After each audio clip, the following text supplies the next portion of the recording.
देखो हम जो चैप्टर पढ़ रहे हैं, जो नए बच्चे प्लीज ध्यान दें,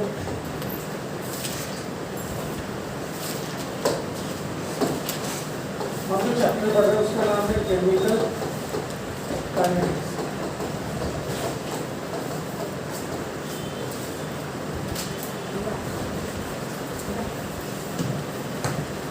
हो गया? हम जो चैप्टर पढ़ रहे हैं केमिकल काइनेटिक्स। कल कौन कौन नहीं आया था? हाथ ऊपर करने देना। क्यों?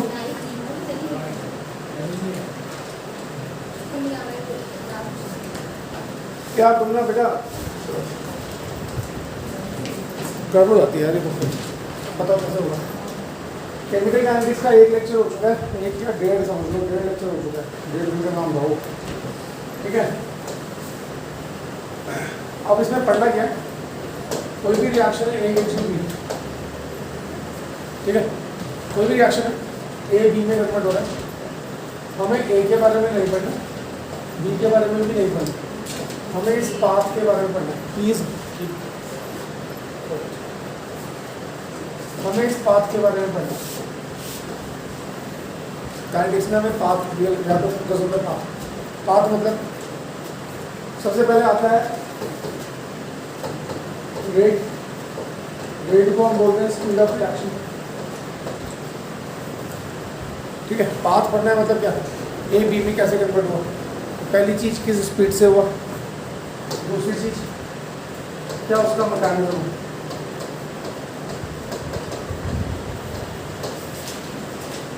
ठीक है जी, ये दो मेन चीजें पढ़नी। अभी हम जो पढ़ रहे हैं, हम जो पहली चीज पढ़ रहे हैं, हम वो इसके बारे में पढ़ रहे हैं, स्पीड के बारे में। ठीक है, अब जब हम वेट की बात करते हैं, व्हाट इज वेट, तो जब ए बी में कन्वर्ट हो रहा है, दोबारा से देखो, ए जब बी में कन्वर्ट हो रहा है, ठीक, तो शुरू में तो बी होगा नहीं, शुरू में कौन होगा आपके पास? Reactant, right? लैब में कुछ टेस्ट वेस्ट करते हो, कुछ भी करते हो, तो शुरू में आपको क्या मिलता है? रिएक्टेंट कितने मिलते हैं? तो शुरू में ए मैक्सिमम होगा, बी नहीं होगा, और जैसे जैसे बी ए बी में कन्वर्ट होगा तो ए की कंसंट्रेशन कम होती जाएगी और बी की कंसंट्रेशन, हाँ यार। तो जब हम रेट की बात करते हैं, रेट की, तो decrease in concentration of A in a given time interval, A की कंसंट्रेशन कितनी कम हो रही है कितने टाइम में, दैट्स कॉल्ड रेट। या हम बोल सकते हैं increase in concentration of be in a given time interval. इतनी बात समझ में आ गई? ठीक, अब अगर टाइम इंटरवल बहुत छोटा है, अगर टाइम इंटरवल को हमने बोला कि ये स्मॉल है, ठीक है, एक रिएक्शन एक घंटे में कवर हो रहा है, आप 10-10 मिनट के टाइम फ्रेम ले लो, 10 मिनट 10 मिनट 10 मिनट 10 मिनट, तो उसको बोलेंगे एवरेज रेट। क्या बोलेंगे? पर अगर आप हर 5 सेकंड में रेट निकाल रहे हो, 5 सेकंड 10 सेकंड 15 सेकंड 20 सेकंड, तो उस रेट को बोलेंगे instantaneous rate.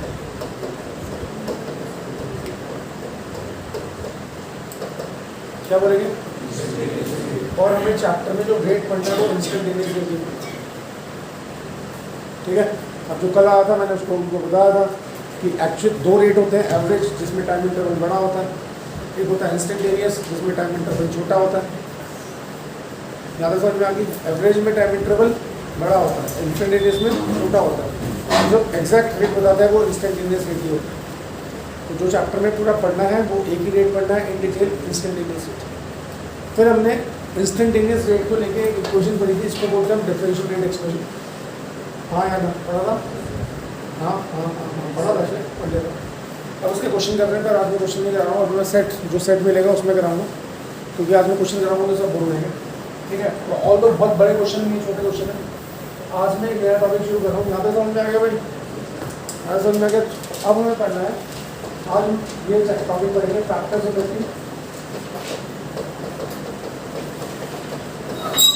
Reaction rate. Rate हमने पढ़ लिया, रेट मतलब स्पीड। अब हमें ये पढ़ना है कि कौन कौन से फैक्टर्स हैं जो रिएक्शन की रेट को इन्फ्लुएंस करेंगे। पहला कंसंट्रेशन, किसकी कंसंट्रेशन? रिएक्टेंट्स। देखो इसको पढ़ने के लिए चाहो तो 2 दिन लगा लो, आप 2 दिन में पढ़ सकते हो, डिटेल में पढ़ाऊंगा और कोई यूज़ नहीं है। अभी हम उतना पढ़ेंगे जितना पढ़ने ज़रूरी है, ठीक है। डिटेल पढ़ना तो फिर पढ़ते रहो, ठीक है। ध्यान से सुनो, कंसंट्रेशन ऑफ रिएक्टेंट, देखो एक थ्योरी है, उसका नाम है कोलिजन थ्योरी। केमिकल काइनेटिक्स में कितनी थ्योरियाँ? केमिकल काइनेटिक्स में 3 थ्योरियाँ हैं। पहली है कोलिजन थ्योरी, दूसरी है एक्टिवेटेड कॉम्प्लेक्स थ्योरी और तीसरी है Lindeman theory of reaction rates. 3 है आपके सिलेबस में, सिर्फ ये, और वो भी डिटेल में नहीं है, मतलब इसका मैथमेटिकल पार्ट का एक्सप्लेनेशन नहीं है, आपको डायरेक्ट पढ़ना है कि ऐसा होगा। अब कोलिजन थ्योरी क्या बोलती है, ध्यान से सुनना, सारे फैक्टर्स को एक्सप्लेन करूँगा कि रिएक्टेंट मॉलिक्यूल जो है उनमें आपस में कोलिजन होना चाहिए। सपोज A प्लस बी मिलके AB बना रहे हैं, A और B आपस में कोलाइड करेंगे, A B के साथ करेगा और B A के साथ करेगा। ध्यान से सुनो, जितने ज़्यादा कोलिजन होंगे उतना फास्टर रेट ऑफ रिएक्शन होगा, ठीक। अब ये जो कोलिजन थ्योरी दी थी, ये दी थी इस साइंटिस्ट ने, ARRHENIUS,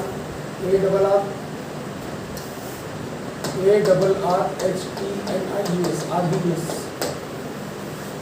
कोलिजन थ्योरी दी थी आर्हीनियस ने बोला था कि 1 सेकेंड में 10⁻22 से लेकर 10⁻28 कोलिजन हो सकता है। इतने कोलिजन 1 सेकेंड में हो, इतने मॉलिक्यूल आपस में 1 सेकेंड में कोलाइड करते हैं। This is the number of molecules undergoing collision पर सेकेंड पर यूनिट वॉल्यूम। बाद में हमने इसको मॉडिफाई किया, हमने कहा नहीं, मैक्सिमम इतने कोलिजन तक हो सकते हैं, ठीक है। जो आर्हीनियस ने थ्योरी दी, उसने कहा था कोलिजन होंगे तभी रिएक्शन होगा, रिएक्टेंट मॉलिक्यूल्स को आपस में भिड़ना पड़ेगा तभी रिएक्शन होगा, तभी रिएक्शन होगा, ठीक है। जिसके मन में सवाल है पूछ सकता है। फिर उसने बोला 1 सेकंड में इतने कोलिजन होंगे, हमने बोला मैक्सिमम इतने हो सकते हैं। अब कंसंट्रेशन को कैसे एक्सप्लेन करेगा आर्हीनियस? आर्हीनियस ये बोलता है कि जितने ज़्यादा रिएक्टेंट मॉलिक्यूल होंगे, क्या बोला, उतने ज़्यादा कोलिजन होने की संभावना है। अगर रिएक्टेंट ही तुम 5 ले रहे हो तो कोलिजन भी तो कमी होंगे, तो जितने ज़्यादा नंबर ऑफ रिएक्टेंट मॉलिक्यूल्स होंगे उतने ज़्यादा नंबर ऑफ कोलिजन्स होंगे और उतना ज़्यादा रेट ऑफ रिएक्शन होगा। तो concentration of reactant is directly proportional to rate of reaction. Short में पढ़ना बस, बिल्कुल मैं वो उनमें से नहीं हूँ कि अगर अननेसेसरी है मैं लिखाने को इसमें पूरा एक पैराग्राफ एक फैक्टर पे लिखा सकता हूँ, पर फायदा नहीं है, नो यूज एट ऑल। समझ में आ गया? अननेसेसरी चीज़ नहीं पढ़नी, क्योंकि पढ़ने के लिए इतना है केमिस्ट्री में कि तो जितना जहाँ पे जितना जरूरी है सिर्फ उतना ही पढ़ना, फालतू नहीं पढ़ना। तो पहला फैक्टर हो गया concentration of reactants directly proportional to rate. Concentration ज़्यादा, नंबर ऑफ रिएक्टेंट मॉलिक्यूल ज़्यादा, इनके बीच में नंबर ऑफ कोलिजन ज़्यादा। सिर्फ कोलाइड होना काफ़ी नहीं है, कोलाइड होने के बाद एनर्जी भी होनी चाहिए। और कॉमन सी बात है, जितने ज़्यादा कोलिजन होंगे उतने ज़्यादा रिएक्टेंट मॉलिक्यूल्स के पास एनर्जी होगी, उतना ज़्यादा रेट ऑफ रिएक्शन होगा। इतनी बात समझ में आ गई? पहला फैक्टर होगा। दूसरा फैक्टर है टेम्परेचर, ठीक है।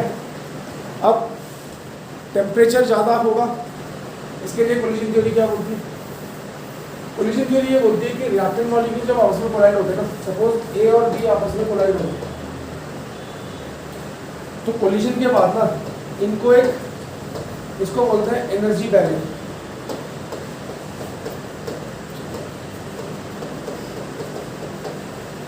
क्या बोलते हैं? Energy barrier.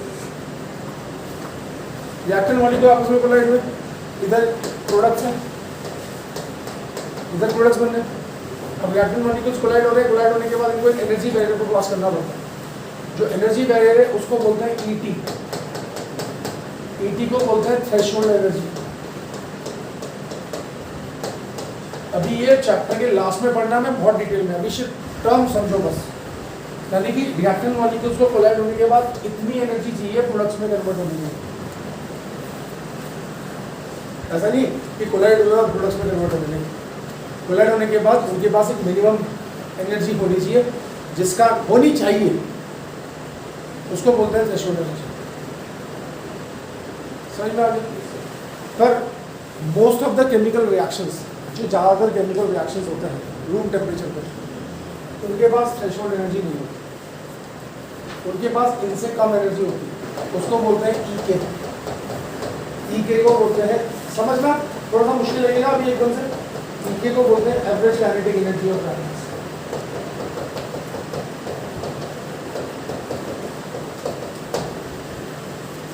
ठीक है, कितनी चाहिए थ्रेशोल्ड, कितनी होती है ज़्यादातर रिएक्शंस के पास ईके, एवरेज काइनेटिक एनर्जी, जो कि ईटी से कम होती है मोस्ट ऑफ द केसेस।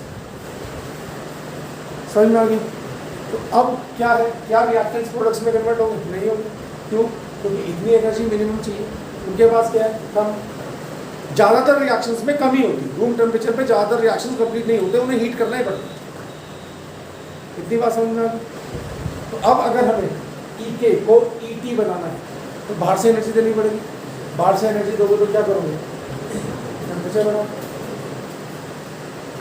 दोबारा एक बार फिर कोलिजन थ्योरी देखो, जितने भी फैक्टर्स हैं ना, कोलिजन थ्योरी ने सारे एक्सप्लेन किए, जितने भी फैक्टर्स हैं। तो इसलिए मैं कोलिजन थ्योरी हल्की सी बता रहा हूँ, लास्ट में बहुत डिटेल में पढ़नी है अभी फैक्टर्स, ताकि थोड़े बहुत डिटेल में समझ में आए, इसलिए मैं लेके आ रहा हूँ, नहीं तो मैं तो एक एक लाइन में खत्म कराऊंगा। ठीक है, तो कोलिजन थ्योरी क्या बोलती है? रिएक्टेंट मॉलिक्यूल्स को आपस में क्या होना पड़ेगा? कोलाइड। कोलाइड होने के बाद उनके पास क्या होनी चाहिए? एनर्जी। कितनी एनर्जी होनी चाहिए? थ्रेशोल्ड। ज़्यादातर रिएक्शन के पास थ्रेशोल्ड एनर्जी नहीं होती, इसलिए वो रूम टेम्परेचर पे प्रोडक्ट्स में कन्वर्ट नहीं होते। कितनी होती है उसको बोलते हैं ईके। तो ईके in most of the cases ET से कम आया, तो वो एनर्जी जो हम ईके को ईटी के बराबर लाना है तो हमें टेम्परेचर बढ़ाना पड़ेगा। तो वो एनर्जी जो टेम्परेचर बढ़ा के प्रोवाइड करते हैं उसको बोलते हैं एक्टिवेशन एनर्जी। कौन सी एनर्जी? आया। ठीक है, तो टेम्परेचर ज़्यादा, ठीक है, तो क्या होगा? एक्टिवेशन एनर्जी मिलेगी और रेट ऑफ रिएक्शन क्या होगा? बढ़ेगा। तो temperature is also active motion to rate of reaction. हर बात की बात समझ में? अरे हाँ है ना, टेम्परेचर ज़्यादा। फिर डिटेल ये है, पर अभी हम रफली पढ़ रहे हैं फैक्टर्स को, we are not going into detail. हमें डिटेल में 3 फैक्टर पढ़ने। पहला कंसंट्रेशन को बहुत डिटेल में पढ़ना। अब जब मैं ये 6 फैक्टर्स आपके एक्सप्लेन कर दूँगा, उसके बाद मैं कंसंट्रेशन लेके आऊँगा। कंसंट्रेशन को डिटेल में पढ़ना। पता है कितने दिन लगेंगे? 8 दिन। टेम्परेचर में पता है कितने दिन लगेंगे? 5 दिन। और कैटलिस्ट में लगेगा 1 दिन। 15 दिन में चैप्टर खत्म हो जाएगा। बस यही तो पढ़ना है, आप पूरे चैप्टर में यही तो पढ़ना है। दिन समझ में आ गया? इतनी बात समझ में आ गई? तो क्या है, ए और बी आपस में कोलाइड हुए, कोलाइड होने के बाद कितनी एनर्जी चाहिए उसको बोलते हैं थ्रेशोल्ड। है कितनी? काइनेटिक। वो एनर्जी जो हम टेम्परेचर बढ़ा के प्रोवाइड करते हैं उसको बोलते हैं एक्टिवेशन एनर्जी। कौन सी एनर्जी? ताकि क्यों दी हमने एक्टिवेशन? ताकि एवरेज काइनेटिक एनर्जी किसके बराबर हो जाए? थ्रेशोल्ड के बराबर हो जाए और रिएक्टेंट्स प्रोडक्ट्स में कन्वर्ट हो जाए। आया? तो टेम्परेचर ज़्यादा तो काइनेटिक एनर्जी ज़्यादा या रेट ऑफ रिएक्शन ज़्यादा। इतनी बात समझ में आ गई? हाँ है ना? ठीक है, ईजी है। तीसरा है ऊपर है, तीसरा फैक्टर है कैटलिस्ट, जो हमने डिटेल में पढ़ा। ठीक है, अब कैटलिस्ट 2 तरह के होते हैं। एक को बोलते हैं पॉजिटिव कैटलिस्ट, एक को बोलते हैं नेगेटिव कैटलिस्ट, एक को बोलते हैं ऑटो कैटलिस्ट, एक को बोलते हैं कैटलिटिक पॉइजन। ठीक है, बहुत सारे कैटलिस्ट होते हैं, पर हमें काइनेटिक्स में जो कैटलिस्ट पढ़ना है उसको हम पॉजिटिव कैटलिस्ट बोलेंगे। क्या बोलेंगे? तो कैटलिस्ट ज़्यादा तो रेट ऑफ रिएक्शन ज़्यादा। अब ये कैसे बढ़ाएगा रेट ऑफ रिएक्शन, ये भी हम डिटेल में पढ़ेंगे। ठीक है जी। चौथा इंपॉर्टेंट फैक्टर है surface area of reactance.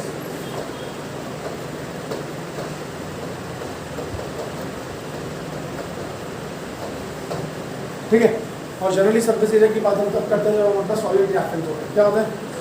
Solid reactance. अब मुझे खुद सोच के बताओ, सरफेस एरिया ज़्यादा होना चाहिए रेट ऑफ रिएक्शन ज़्यादा होने के लिए, या सरफेस एरिया कम होना चाहिए? ज़्यादा होगा। पक्का? कम होगा? यार कुछ तो बोल लो, अपने मुंह में बोल रहा हूँ, जोर से आवाज़ आनी चाहिए। हाँ भाई, सरफेस एरिया ज़्यादा होना चाहिए कम होना चाहिए? पक्का? कौन शर्ट लगा रहा पर्पल कलर की? अब बोलिए लगाएगा, है ना? क्योंकि जब मैं बर्गरी शर्ट पे आता सबके मुँह बंद हो जाते हैं। अच्छा एक बात बताओ, ठीक है, आज इसने बहुत सारी केमिस्ट्री पढ़ी।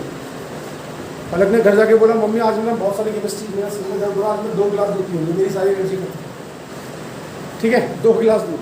ठीक है। अब 2 गिलास है। अब इसके घर में 2 तरह की चीनी है, एक जिसका पार्टिकल साइज छोटा होता है और एक जिसका पार्टिकल साइज पतली चीनी, मोटी चीनी, यही बोलते हैं मामले। अब क्या किया, दोनों बराबर टीस्पून लिए और दोनों दूध के गिलास में डाल दिए, एक पतली चीनी एक में मोटी चीनी, और डिज़ोल्व कर। कौन सी चीनी जल्दी घुलेगी, पतली वाली मोटी वाली? अबे कौन सी घुलेगी? तो सरफेस एरिया कम होना चाहिए ज़्यादा होना चाहिए? भैया पतली वाली का सरफेस एरिया ज़्यादा होता है मेरे भाई, ज़्यादा होना चाहिए। कंफ्यूज सारे के सारे भाई, जितना पार्टिकल साइज छोटा होगा उतना उसका सरफेस एरिया ज़्यादा होगा। अब कॉमन सी बात है, अच्छा ये पीस ऑफ वुड है, ठीक है, और इसी पेस इसके मैंने छोटे छोटे टुकड़े कर दिए, 1 2 3 4 5। अब इसको भी जलाया, इसको भी जलाया, जल्दी कौन सा मिलेगा? नीचे वाला। अब मुझे बताओ सरफेस एरिया इसका ज़्यादा है इसका ज़्यादा है? नीचे वाले का सरफेस एरिया ज़्यादा है। भाई ये पेन है, ठीक है, इसका सरफेस एरिया क्या होता है? लेंथ ब्रेथ हाइट सबको जोड़ दो, कोई तो होता है सरफेस एरिया। अब अगर मैं तोड़ दूंगा बीच में से, तो जो अंदर सरफेस जो पहले एक्सपोज नहीं था वो सरफेस बढ़ नहीं जाए। जितना पार्टिकल साइज छोटा होता है उतना उसका सरफेस एरिया ज़्यादा होता है मेरे भाई। आया?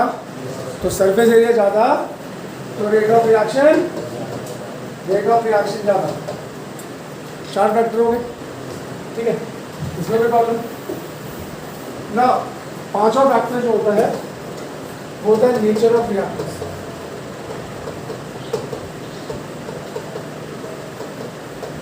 ठीक है, और नेचर ऑफ रिएक्टेंस की जब हम बात करते हैं तो हम यहाँ लिखते हैं स्टेबिलिटी ऑफ रिएक्टेंस।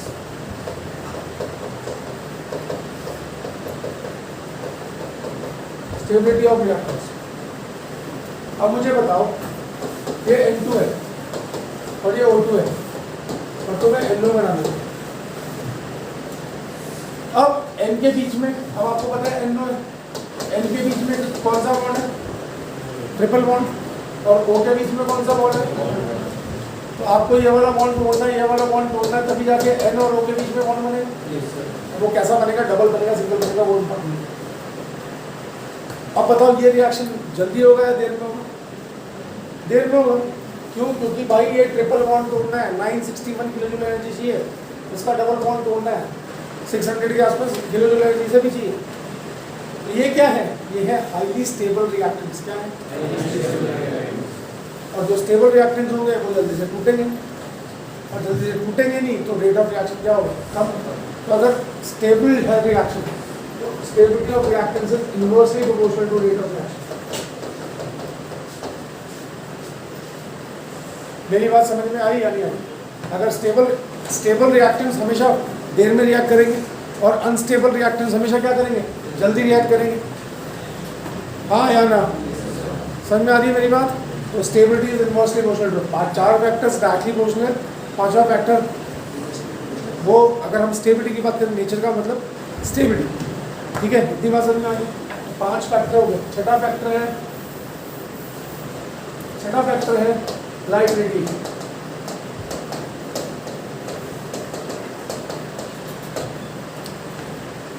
वो रिएक्शन जो लाइट की प्रेजेंस में होते हैं उनको बोलते हैं फोटोकेमिकल रिएक्शन।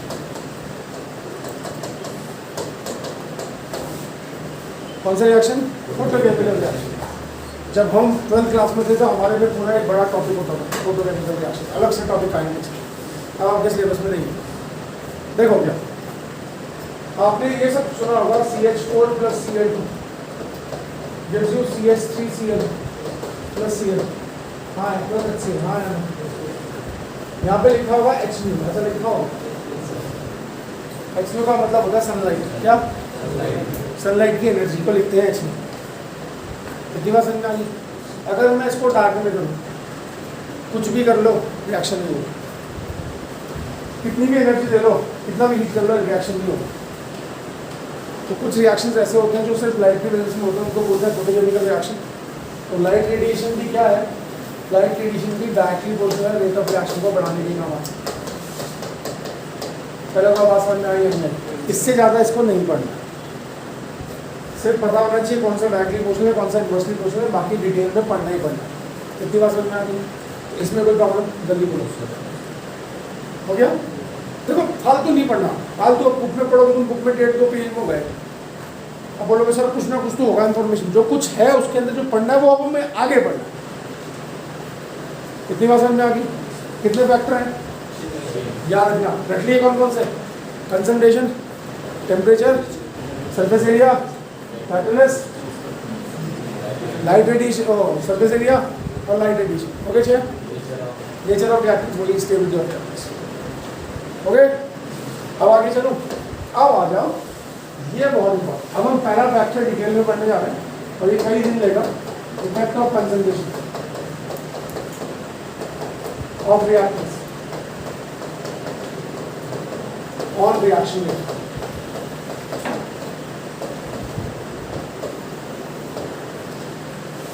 ठीक है जी। अब इसके लिए हमें जो एक्सप्रेशन पढ़ना पड़ता है उसको बोलते हैं रेट लॉ और रेट एक्सप्रेशन।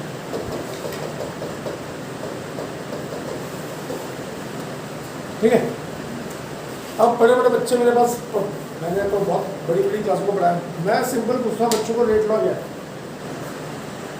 ज्ञानी विद्यार्थी केमिस्ट्री के, उन्हें ये नहीं पता होता what do you mean by rate law. तो पहली बात हम सबसे उसके ऊपर हेडिंग क्या लिखी, पहले दिमाग में सेटिंग करनी है, उसके ऊपर हेडिंग क्या लिखी, effect of concentration of reactants on the reaction rate. हाँ या नो? तो जिस एक्सप्रेशन के थ्रू हम कंसंट्रेशन का इफेक्ट बताएंगे उसको रेट लॉ बोलते हैं। समझ में आ गया? What is rate law? Rate law is an expression with the help of which we can explain the effect of concentration on the reaction rate. समझ में आ गया? रिएक्टेंट्स की कंसंट्रेशन का क्या इफेक्ट होगा on the rate of reaction, वो कौन बताएगा? Rate law.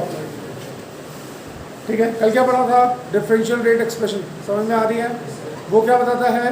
Rate of reaction को in terms of instantaneous rate.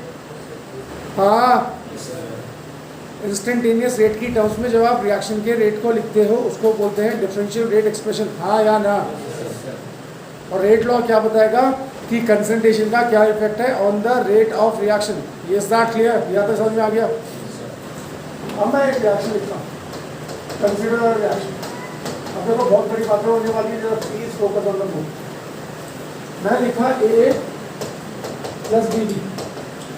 अब देखो मैं सिर्फ किसकी कंसंट्रेशन की बात कर रहा हूँ, तो मुझे प्रोडक्ट की जरूरत नहीं, तो मैं यहाँ पे लिख रहा हूँ प्रोडक्ट्स को मेंशन नहीं कर रहा। ठीक है, अब मैंने बोला rate is directly proportional to concentration of A, rate is directly proportional to concentration of B, rate is directly proportional to concentration of A and concentration of B, और rate is equal to K concentration of A into concentration of B। K को बोलते हैं rate constant. ठीक है, और equation first जो है मेरे पास, इक्वेशन फर्स्ट को बोलते हैं इज कॉल्ड रेट लॉ और रेट एक्सप्रेशन।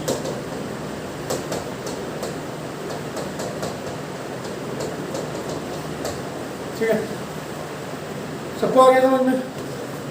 अब मुझे बताओ ये स्मॉल ए और स्मॉल बी बनाने के लिए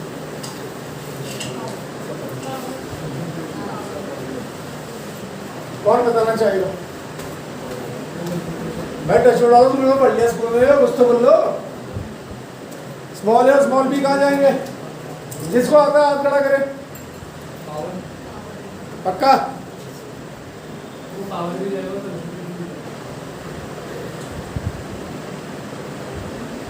इसमें कहीं लिखना है उनको? बस ये पूछ रहा हूँ। पावर में चल जाएगा। बर्गर की शर्त लगा रहा है। अगर तू जीता तो मैं बर्गर खिलाऊंगा, अगर मैं जीता तो तू खिलाएगा। मंजूर? तू भी लगा रहा है ना बेटा? अब क्या हुआ? पक्का? चल दो बर्गर की लगा। ठीक है, चलो ऊपर लिखना।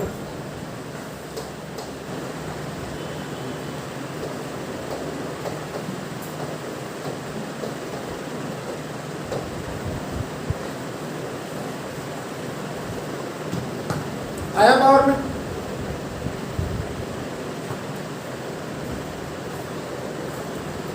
अब हो सकता है तुमने स्कूल में जो पढ़ा हो उसमें ये ए को यहाँ पावर में लिखा गया हो, बी को यहाँ पावर में लिखा गया हो सकता है, मैं ये नहीं कह रहा। But that is only partially true, not 100% true. मैं इस ए को यहां लिख सकता हूं पावर में, पर वो सिर्फ एलिमेंट्री रिएक्शंस के लिए होती है, जो एक स्टेप में रिएक्शंस होती है। मतलब वो सही नहीं है, नहीं लिखना चाहिए मुझे। अब सारी क्लास कंफ्यूज, कुछ तो सोच रहे होंगे सर ABCD बोल के यहाँ तो ए और बी लिखा है, यहाँ बी और बी लिखा, तो उसके दिमाग में ये भी आ रहा है। कुछ सोच रहे होंगे अच्छा गलती से लिख दिया हाँ।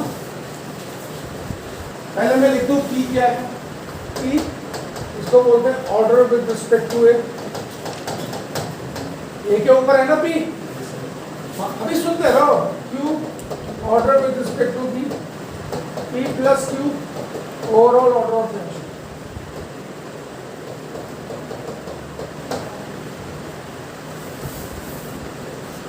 अब तो बोलोगे सर ये क्या है। अब देखो यही समझना, मैंने क्या कहा था, अगले 8 दिन इफेक्ट ऑफ कंसंट्रेशन पढ़ना, अगले 3 दिन तो तुम्हें पी और क्यू समझना, इतना आसान नहीं है। देखो अब टर्म को समझना, मैंने यहाँ पे लिखा ऊपर लिखना 2NH3 ऊपर लिखना plus CO2 NH2 CONH2 NH2, ये मेरे रिएक्टेंट है, ठीक है। जो मैंने स्मॉल ए लिखा था अभी वो यहाँ पे 2 है, मैं रिएक्शन से तो निकाला था, और यहाँ पे जो स्मॉल बी लिखा था वो 1 है। इनको क्या बोलता है, स्टोइचोमेट्रिक कोएफिशिएंट, या आप ये बोल सकते हैं कितने मोल रिएक्टेंट के रिएक्ट कर रहे हैं, हाँ या ना, है ना। और मोल को हम क्या बोलते हैं, कंसंट्रेशन ही बोलते हैं, मोल पर लीटर कंसंट्रेशन होती है। तो अगर मैं इस इक्वेशन को रीड करूँगा, ध्यान से सुनना मैं क्या बोल रहा हूँ, इजी नहीं है, जिसने ये समझ लिया उसने सब कुछ समझ लिया था काइनेटिक्स, कुछ नहीं है इसमें, यही है एक चीज़ जो समझनी है। देखो अगर मैं इस रिएक्शन को रीड करूँगा तो मैं क्या बोलूँगा, 2 मोल अमोनिया के 1 मोल CO2 के साथ रिएक्ट कर रहे हैं, 1 मोल यूरिया बना रहे हैं, 1 मोल पानी बना रहे हैं, हाँ या ना, ये यूरिया है, यही तो है। अब जो बैलेंस केमिकल इक्वेशन हम काइनेटिक्स में पढ़ते हैं, उसमें जो नंबर ऑफ मोल्स आते हैं वो भी कंसंट्रेशन है, पर कौन सी कंसंट्रेशन है, जिस रेशियो में रिएक्टेंट रिएक्ट करते हैं। क्या बोला, जिस भाई थोड़ा सा, जिस रेशियो में रिएक्टेंट रिएक्ट करते हैं। ऐसे तो बोलते हैं कि भाई 2 मोल अमोनिया के 1 मोल CO2 के साथ रिएक्ट कर रहे हैं, हाँ, this is the ratio of reacting ammonia and CO2 to form 1 mole of urea and 1 mole of पानी। तो ये क्या है, रेशियो। अब जो मैंने रेट लॉ में कंसंट्रेशन टर्म लिखी पी क्या ए के बराबर हो सकती है, हाँ हो सकती है, ये भी कंसंट्रेशन है, ये भी कंसंट्रेशन, पर मैंने पी क्यों लिखा ए को, क्योंकि ये दोनों चीजें सेम भी हो सकती है और डिफरेंट भी हो सकती है, हाँ या ना। अगर मैं इस इक्वेशन को रीड करूंगा, मैं बोलूंगा ए के स्मॉल ए मोल्स बी के स्मॉल बी मोल्स के साथ रिएक्ट कर रहे हैं, ये जो है ना, ये क्या है, स्मॉल ए स्मॉल बी मोल्स, स्टोइचोमेट्रिक कोएफिशिएंट, या वो कंसंट्रेशन जिसमें रिएक्टेंट्स रिएक्ट करते हैं। अब रेट लॉ में जो कंसंट्रेशन पी और क्यू क्या है, वो भी कंसंट्रेशन है, वो कौन सी कंसंट्रेशन है। अब पहले मैं आपको टर्म्स क्लियर करूं, स्मॉल पी और स्मॉल क्यू, ए और बी की वो कंसंट्रेशन है जो रेट ऑफ रिएक्शन को इन्फ्लुएंस करती है। पहले मोटी बात समझो, एकदम से नहीं बनोगे विराट कोहली, धीरे धीरे प्रैक्टिस करनी पड़ेगी। तो पहले तो ये समझ में आया, स्मॉल ए और स्मॉल बी वो कंसंट्रेशन है जिस रेशियो में रिएक्टेंट रिएक्ट करते हैं, हाँ या नहीं। और स्मॉल, ये कौन सा एक्सप्रेशन है, रेट लॉ, ये कौन सा एक्सप्रेशन है, रेट लॉ। रेट लॉ में जो कंसंट्रेशन ए और बी की आई, वो कौन सी कंसंट्रेशन है जो रेट ऑफ रिएक्शन को इन्फ्लुएंस करती है। अभी सिर्फ टर्म डालनी है दिमाग में, अगले 3 दिन में तुम्हें ढंग से समझ में आ जाएगा। अभी सिर्फ टर्म समझो, जिस रेशियो में रिएक्टेंट रिएक्ट करते हैं, जो रेट ऑफ रिएक्शन को इन्फ्लुएंस करते हैं। पहले तो डिफरेंस समझ में आया। हाँ, अब मन में सवाल आ रहे होंगे, सर पी और क्यू हमें कैसे पता चलेगी? रिएक्शन देख के, मोटी मोटी बातें देखो, अभी जो मैं बोल रहा हूँ अभी तुम सब भूल जाओगे उसको। रिएक्शन देख के कभी भी रेट लॉ नहीं लिख सकते। रिएक्शन देख के कभी भी रेट लॉ नहीं लिख सकते। क्यों नहीं लिख सकते? क्योंकि यहाँ पे जो कंसंट्रेशन ए और बी की है, जो रिएक्शन को इन्फ्लुएंस करती है, वो रेट लॉ में आती है। अब दूसरा सवाल आ रहा होगा कि सर आपने कैसे लिखी? तो मैंने तो हाइपोथेटिकल टर्म लिखी है ना। पी और क्यू कहाँ से निकलते हैं? मैकेनिज्म से निकलते हैं। पी और क्यू कहाँ से निकलते हैं? तो अगर पी और क्यू फाइंड करना है तो मैकेनिज्म आना चाहिए। समझ में आ गया? वो भी सीखेंगे। तो सर आपने पहले पी और क्यू लिखा है, पहले मैकेनिज्म लिखना सिखाना चाहिए था। अभी सिर्फ हम यहाँ पे रेट लॉ में ये बता रहे हैं कि जो कंसंट्रेशन रेट लॉ में आएगी वो जो बैलेंस केमिकल है उस जैसी भी हो सकती है, उससे अलग भी हो सकती है। सिर्फ ये बताने की कोशिश कर, सिर्फ we are introducing a term, explanation नहीं है। बात समझ में आ रही है? अभी टर्म को हम इंट्रोड्यूस कर रहे हैं। तो दोबारा एक बार फिर हो गया। बैलेंस केमिकल इक्वेशन में जो कंसंट्रेशन टर्म है उसको क्या बोलते हैं? Number of moles. क्या और क्या बोलते हैं? स्टिचियोमेट्रिक कोफिशिएंट। हाँ या ना? वो क्या कंसंट्रेशन होती है रिएक्टेंट्स की जिस रेशियो में रिएक्टेंट रिएक्ट करते हैं। आया? फिर रेट लॉ जो हम लिखते हैं वो हम रिएक्शन देख के नहीं लिख सकते, उसके लिए मैकेनिज्म लिखना आना चाहिए। हाँ या ना? रेट लॉ में जो कंसंट्रेशन टर्म है ए और बी की, इसको मैंने पी और क्यू लिखा हुआ, ये कौन सी कंसंट्रेशन टर्म है? ये वो कंसंट्रेशन है जो रेट ऑफ रिएक्शन को इन्फ्लुएंस करेगी। Is that clear? क्या पी ए के बराबर हो सकता है? हाँ हो सकता है। क्या क्यू बी के बराबर हो सकता है? हाँ हो सकता है, पर क्योंकि डिफरेंट भी हो सकता है इसलिए मैंने उसको ए और बी की जगह पी और क्यू लिखा। Is that clear? मोटी मोटी बात तो आ रही है समझ में कि ये इससे अलग है। दिमाग में क्या डालना है तुम्हारे लिए कि भाई रेट लॉ में जो भी कंसंट्रेशन आएगी वो जरूरी नहीं है वही होगी जो रिएक्शन में आएगी। आया? इसलिए मैंने उसको पी और क्यू से मार्क किया। अगर मुझे सिंपल रखना होता, तुम्हारा बेवकूफ बनाना होता तो मैं ए और बी लिख देता, पर फिर तुम आधी केमिस्ट्री सीखते पूरी सीखते ना। आया समझ में? मोटी मोटी बात समझ में आई? तो अब मैंने क्या बोला? रेट लॉ कभी भी रिएक्शन देख के, कभी भी रिएक्शन देवन और टीचर बोले बेटा रेट लॉ लिखो, तो बोला सर नहीं लिख सकते, चाहे टीचर कितना ही फोर्स करे, सर लिख नहीं सकते। ठीक है ना? बात समझ में आ गई? मैं भी बोलूंगा, मैं भी तुम्हारा बेवकूफ बनाऊंगा। मैं बोलूंगा देखो ये रिएक्शन है, मैं इसका रेट लॉ लिखो, और लिख के पूरी क्लास बोलेगी हाँ सर लिख दो। अभी बोल रहा हूँ नहीं लिख सकते, और मैं लिखूंगा उसे देख के, तो बोलूंगा सही है, तुम बोलोगे हाँ सर सही, जबकि वो गलत। आई बात समझ में? तो रेट लॉ में दोबारा, रेट लॉ क्या है? अब देखो, अब रेट लॉ को पढ़ो। रेट लॉ में क्या है? Rate is directly proportional to concentration of A. Rate is directly proportional to, अब पी और क्यू भूल जाओ, rate is directly proportional to concentration of B. Rate law में क्या है? रेट लॉ में rate is directly proportional to concentration of A and B. इतनी बात समझ में आ गई? ठीक है, थोड़ा सा पी और क्यू, मैंने अब पी और क्यू को हमने नया नाम दिया। पी क्या है? Concentration of A which influences the reaction rate. बोला? अरे हाँ। क्यू क्या है? Concentration of B which influences the reaction rate. हमने उनका नामकरण कर दिया, उनको नाम दे दिया ऑर्डर। क्या नाम है? उनका नाम है नाम, इसका नाम, इसका नाम, मेरा नाम अलग अलग है ना। जैसे पी का नाम, पी को नाम दे दिया, पी और क्यू का नाम है ऑर्डर।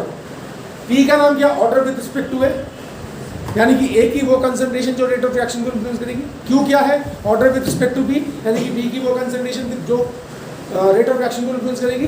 और पी प्लस क्यू क्या है? Overall order of reaction. ऐसा क्लियर? क्या समझ में आ गया? अब आते हैं के पे। K from equation first, rate is equal to K concentration of A की पावर बी, बी की power B. K is equal to rate upon concentration of A की power P, B की power Q. If concentration of A की power P is equal to concentration of B की power Q is equal to 1 mole per unit. तो therefore K is equal to rate। अगर मैं दोनों को 1 लिख दूँ, दोनों की concentration 1 लिख दूँ, K किसके बराबर हो जाएगा? अब इस पे नहीं जाना, ये तो बात की बात है, बेकार वाली बात है। अब अच्छी वाली बात करते हैं। What is K? के को क्या नाम दिया? के को क्या नाम दिया? रेट को मैंने पहले लिखा था, rate is directly proportional to concentration of A की पावर पी बी की पावर q। हाँ या ना? जब इसको इक्वालिटी में कन्वर्ट करते हैं तो हम कांस्टेंट लगाते हैं। हाँ या ना? ये तो करते हैं ना। अब के क्या है? के का नाम भले ही रेट कांस्टेंट है, हर स्कूल में टीचर यहाँ तक आके छोड़ देगा के इज रेट कांस्टेंट। हमें यहाँ से शुरू करना। के क्या है? अभी हमने सबसे पहले कितने फैक्टर पढ़े जो रेट ऑफ रिएक्शन को इन्फ्लुएंस करते हैं? 6 पढ़े।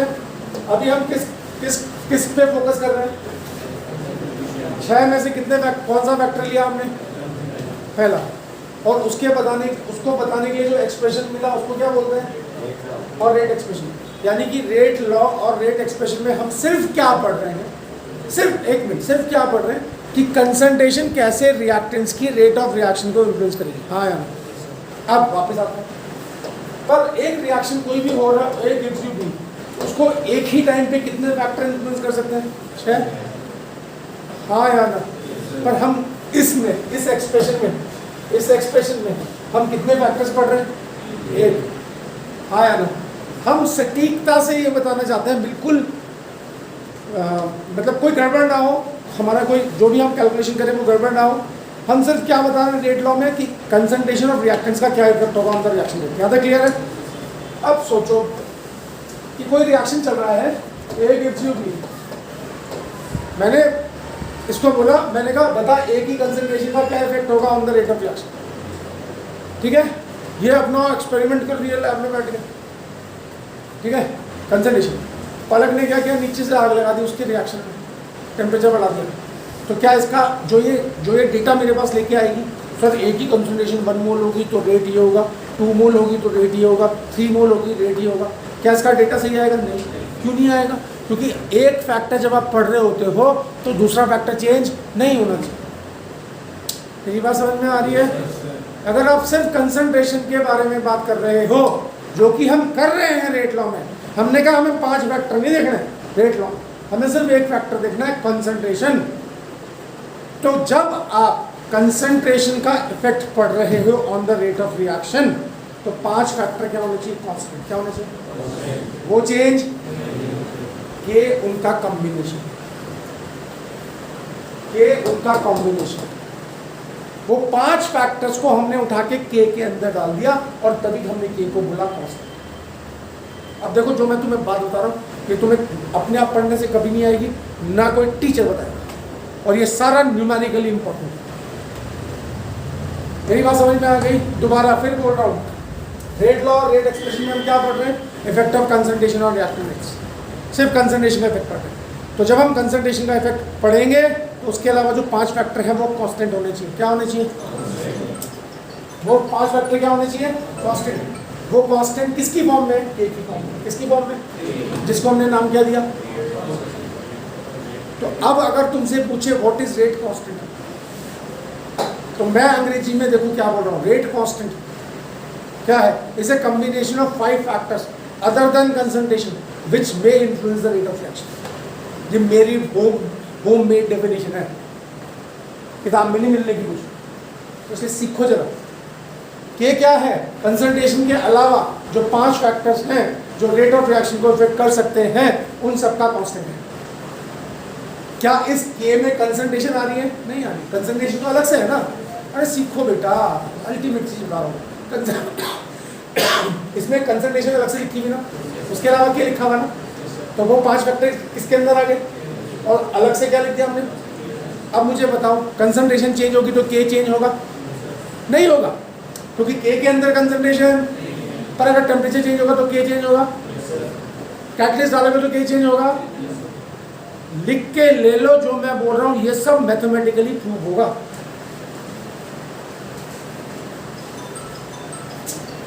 विजेंद्र, ये देखना फोन किसका है यार?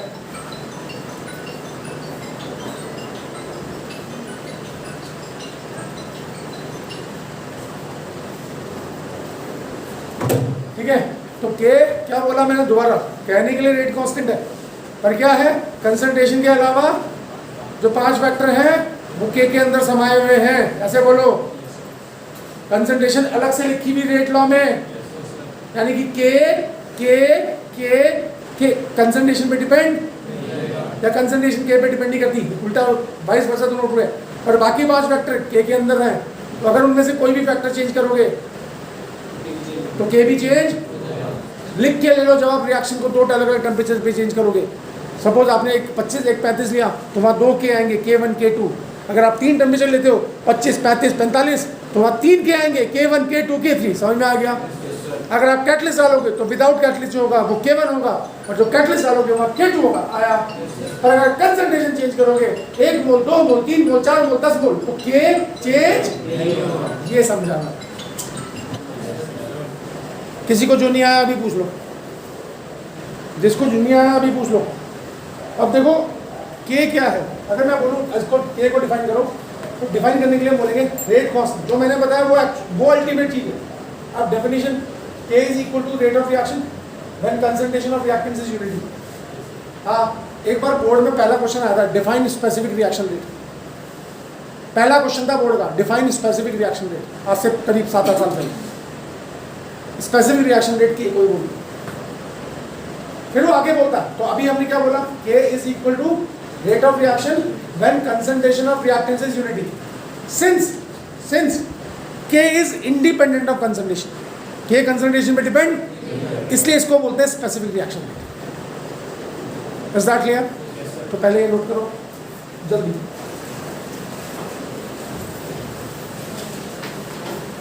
ठीक है, नोट लिखिए इसमें, rate constant is equal to rate of reaction,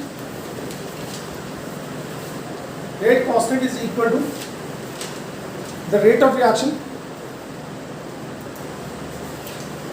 when the concentration of reactants is unity.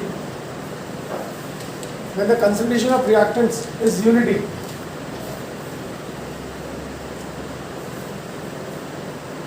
since हो गया, since it do not depend upon the concentration of reactants, since it do not depends upon the concentration of reactants, hence it is also called the specific reaction rate, and it is also called the specific reaction rate. Specific reaction rate, it is also called the specific reaction rate. अब बेटा आपको क्या पढ़ना शुरू होने के बाद हो गया। अब आपको पढ़ना, आपकी हेडिंग है order of reaction.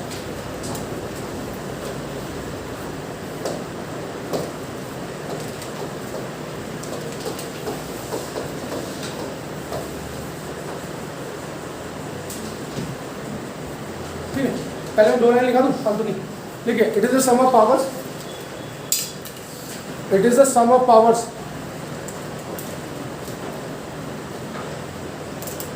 to which the concentration terms are raised, to which the concentration terms are raised, to which the concentration terms are raised in an experimentally determined, in an experimentally determined rate law.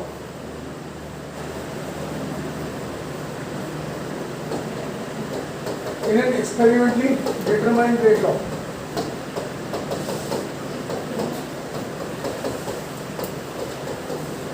ठीक है, अब ऊपर देखिए जो मैंने लिखा है मैं इसको समझा दूं। मैंने अभी यहाँ क्या लिखा था, rate is equal to K concentration of A की पावर P B की पावर Q लिखा था। इनको मैंने लिखा था order with respect to A, दोबारा लिखना है कोई बात नहीं। Q को लिखा था order with respect to B, और P प्लस Q को लिखा था ओवरऑल ऑर्डर ऑफ रिएक्शन। सुनना मेरी बात ध्यान से, इसका नाम क्या था, रेट लॉ। मैंने क्या लिखा, sum of powers, P plus Q क्या है, सम ऑफ पावर्स। ठीक है, किसकी, कंसंट्रेशन की, ये लिखा, to which the concentration terms are raised, किस में, फिर लास्ट लाइन इंपॉर्टेंट है, in an experimentally determined rate law लिखा है। यानी कि रेट लॉ जो है वो रिएक्शन देख के नहीं आता। वो हम कैसे डिटरमाइन करते हैं? एक्सपेरिमेंट से। कैसे पढ़ना है वो अगले 4 दिन पढ़ना आया। अब ऑर्डर एक्चुअली में है क्या? P प्लस क्यू को हमने बोला ऑर्डर। ऑर्डर एक्चुअली में है क्या? कंसंट्रेशन। हाँ, जो मैंने हिंदी में आपको क्या दिया? कंसंट्रेशन ए और बी की जो रेट ऑफ रिएक्शन को इन्फ्लुएंस करेगी, बोला या नहीं बोला? इन्फ्लुएंस करेगी, उसका नाम है ऑर्डर। कौन सी कंसेप्ट? अब वो इन्फ्लुएंस कैसे करेगी वही जो सीखना है अगले 4-5 दिन। ये इसलिए थोड़ा सा टिपिकल लगता है क्योंकि शुरू में हम सिर्फ उसका नाम पढ़ते हैं कि ये चीज है, फिर वो कैसे निकलती है अगले 4 दिन वो पढ़ते। हाँ भाई, टच वुड फॉर्म ऑर्डर कितना आ सकता है? P प्लस क्यू कितना आ सकता है? 0 आ सकता है। ऑर्डर तो बढ़िया होगा। हाँ, P प्लस क्यू कितना आ सकता है? इसकी कोई कुछ मैथमेटिकल वैल्यू भी तो होगी। 0 आ सकता है, 1 आ सकता है, 2 आ सकता है, हाँ 2 आ सकता है, 0 आ सकता है, 1 भी आ सकता है, 2 भी आ सकता है, 3, 4,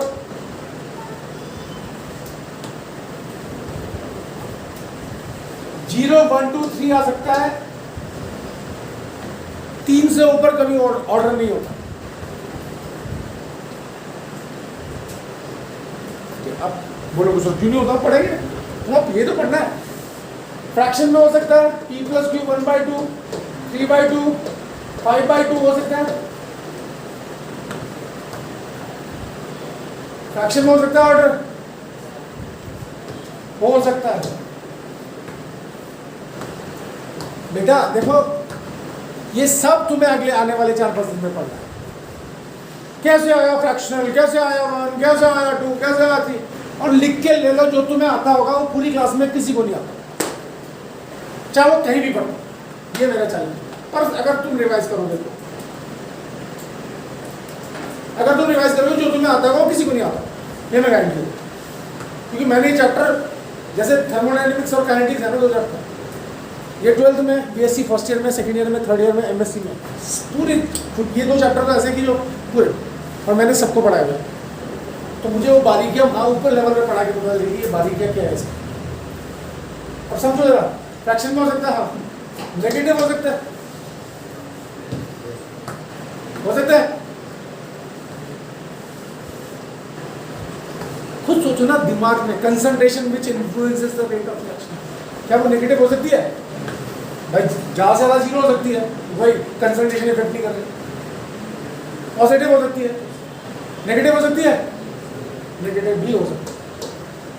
देखो अब मैं थोड़ा सा शॉर्ट करता हूँ क्योंकि नेगेटिव में पढ़ना नहीं है। P प्लस क्यू नेगेटिव नहीं हो सकता, पर P या Q में से एक नेगेटिव हो सकता है। ओवरऑल ऑर्डर नेगेटिव नहीं होगा, समझ में आ गया? पर P या Q में से एक नेगेटिव, अरे यार समझो ना बेटा। हाँ, अब मुझे बताओ रेट लॉ में कौन आता है? रिएक्टेंट्स आते हैं, प्रोडक्ट्स आते हैं? कौन आता है रेट लॉ में? कौन सी चीज आती है? रिएक्टेंट्स। क्या कभी प्रोडक्ट्स रेट लॉ में आ सकते हैं? आ सकते हैं। मैं वही तो बोल रहा ना।